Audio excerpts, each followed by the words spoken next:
Okay, look. Put down your pitchforks, take a seat, have a drink, and just hear me out. Peter Parker has been going through a bit of a rough patch since about 2007. And in that time, we've gotten a few gems here and there, I will admit. But for the most part, Spider-Man comics have been in shambles for over a decade. And it's not hard to see why. Most of Spidey's best stories and the character development that came with them are now deemed non-canon to the current stuff coming out. Kraven's Last Hunt, that beautiful, haunting scene of Peter climbing through the window in his black suit, MJ not knowing if he's her husband or not, it's gone. Peter finding out MJ was pregnant and literally bouncing off the wall with joy, it's done. This stellar scene from the JMS run that I voiced recently, I can bench press a car. I can climb up the side of a wall, fight 20 guys to a standstill, swing across chasms 30 stories deep, feel a bullet coming my way, and move fast enough to get clear. But something in her makes me gentle, makes me shy, makes me strong, makes me happy to be alive. And maybe that's it. Maybe that's what it really comes down to. She makes me whole. She completes me. So here's the thing, God. I know I complain a lot, and I know that you and me, we've got issues. But right now, just for tonight, thank you for her. Thank you. Dust in the wind. It makes Peter Parker's recent stories feel so empty. Because what's the point in pretending to progress the character when we have so much of his history locked behind a bad story that everyone wanted to get undone since it happened? But Marvel execs have decided that One More Day has to stay, because it's their perfect excuse to keep Peter Parker as an irresponsible, plucky little everyman who goes to school, can't hold a job, and can't keep a girlfriend.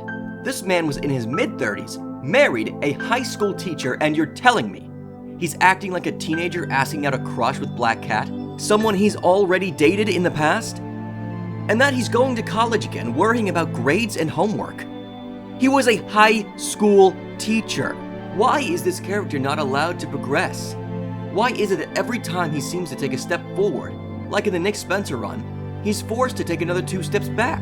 He and MJ were set to move in together again, and it was very clear that Spencer was moving towards undoing One More Day at the end of his run. But snap cut to Zeb Wells' new run, and wouldn't you know it, Pete and MJ are broken up again, Peter can't hold a job, and One More Day is once again nowhere near getting undone. I'm not kidding, it genuinely feels like you can just skip most of the Nick Spencer run now. Because it's clear that Zeb Wells wants Peter as far away from the character development that he experienced in it as possible. Can't have this character growing and changing now, can we? Gotta keep him a stuck-up man-child for new audiences or whatever. Isn't that the excuse? And now he's working with Norman freaking Osborn. And if you want a list of reasons why that's a horrible thing to do, take a listen. That's a cute outfit. The man who murdered me, Gwen, Flash, and your daughter, sold our best friend's soul to the devil and drove him mad, kidnapped Aunt May and replaced her with an actress whose death we mourned, made you believe you were a clone, kidnapped Aunt May again and had her buried, held MJ over the Brooklyn Bridge, turned your godson into carnage, and then tried to kill Aunt May and MJ again, give it to you? So yeah, Peter is an ignorant man-child who can't get a job, is hopelessly in debt, is working for the man who killed his daughter, is flying around with a goblin glider, and pisses his pants over asking a girl out. He's not allowed to progress. Meanwhile, Into the Spider-Verse Peter now has a daughter, is presumably married to MJ again, and is clearly at a point in his life where he is mature and happy. And MCU Peter, a character I used to strongly dislike, was mature enough to choose losing his friends and family for the sake of the greater good. No deals with the devil or anything. He's progressed as a character. He's learned and grown. And I am hopeful about his future. 616 Peter Parker is just a bozo. I'm done, right? This sucks and I can't get past it. I think it's gross that Marvel editorial has so little faith in readers that they think we can't connect with an adult Peter Parker. We don't need him to be a teenager in high school anymore. And it's even worse that the current writing and editing team don't seem to understand what an awful plotline Norman got shotgunned into being a good guy, and now Peter has completely forgiven him and is working directly for him in a Goblin brand spider suit is. This man killed your girlfriend, your daughter, he imprisoned your aunt, he destroyed the life of your best friend. I do not understand the thought process behind this new storyline. Why is Peter Parker such a naive moron now? He has decades of experience to let him know this is an awful idea. Meanwhile, a character like Ben Reilly, who only ever wanted to be a hero, is punished for simply trying to exist in Zeb Wells' Spidey comics. The fact that Peter Parker's own brother was treated more harshly than the green fucking goblin in the Dark Web event is some of the worst writing I've seen for this character. And I've read Brand New Day. Alright, so that's the first half of this video out of the way. Just a rant about how awful Spider-Man comics are right now, and just how far Peter Parker has fallen as a character. Now, let me shift focus here.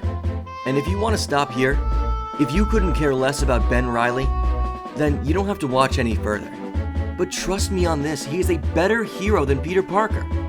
At least the version of Peter we've had since 2007. Let me take you to JMD's spectacular comic, Ben Reilly Spider-Man, The Humanity Agenda. It follows Ben Reilly, fresh off of becoming the one true Spider-Man during the 90s Clone Saga, while Peter and MJ move to Portland to have their baby. And it's so good. I can't recommend this comic enough, because it's a short, sweet story that lasts 5 issues and, in my opinion, definitively cements Ben Reilly as the most caring Spider-Man to date. But while he cares, he's not an idiot. He's not like Peter, who will see Norman Osborn do a heel turn and just trust him and treat him not just as an ally, but a friend. Helping a villain work through whatever problem made them a villain in the first place is good. It's great, actually. But ignoring everything they've done in the past to say, "Oh, you," is just bad writing. This man has done more to destroy Peter's life than any other villain. But he's lost his sins or whatever, so he's now A-OK. Now, when we start off in the Humanity Agenda, Ben is a little angsty. He's not having a great time. The euphoria of finding out he's not the clone, being granted the mantle of Spider-Man, and officially settling down in New York has worn off. He's lost Kane and Janine at this point, and frankly, he's full of doubts. Ben is even doubting if he's the real one now. That's how bad this funk he's in is. I don't know what I'm doing here at the old house. Peter and MJ are in Portland. Aunt May is gone, and the place is empty. I guess they'll sell it eventually. But I'm glad it's still there. Still ours. Ours? Maybe it belongs to them, but not to me. Not anymore. So many memories of May and Uncle Ben. The 2 finest people I've ever known. And yet, I spent 5 years thinking that I didn't really know them. That those precious memories were implanted. Lies. And in some ways, they are. They feel like dreams. Fragments of a past life. And maybe it's better this way, because some of those memories are too awful to bear. What am I doing here? Is it nostalgia? Grief? Or maybe I'm here to finally close the book. If I'm ever going to create a life for myself as Ben Reilly, I can't keep holding on to the past.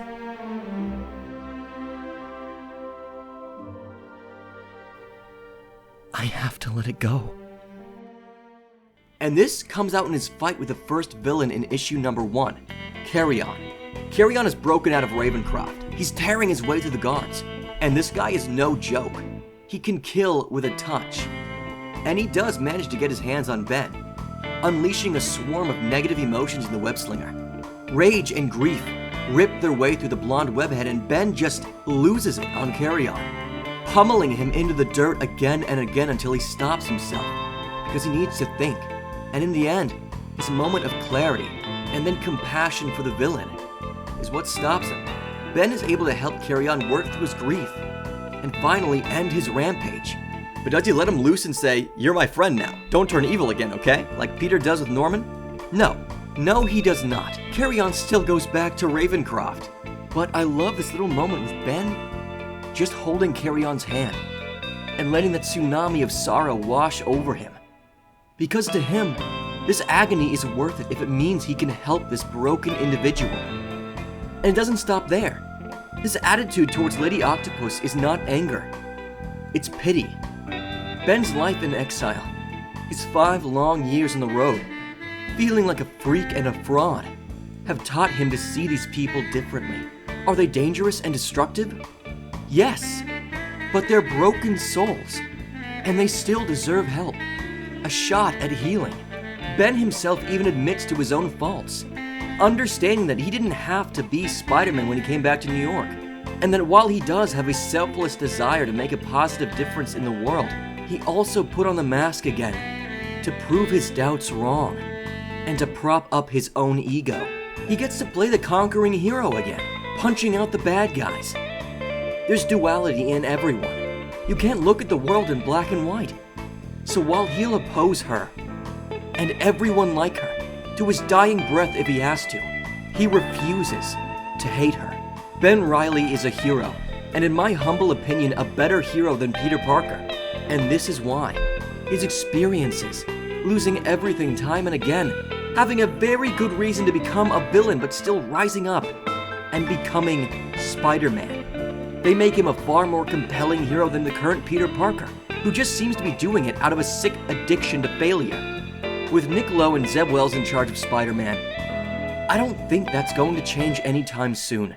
And their weird fascination with kicking Ben Reilly while he's down and continuously character assassinating him, just, I don't know. It feels like we're never going to get the old Ben back at this point. But I'm just happy that we got a modern story for him that knocks the last decade of Spidey comics out of the water. So that's it, huh? Did I convince you? Maybe not? Let me know down in the comments. And if you'd be so kind, if you are a fan of Benny Boy, tell me what he means to you. I would really appreciate it. Now with that being said, this is the Synth Voice Network, signing off for the night.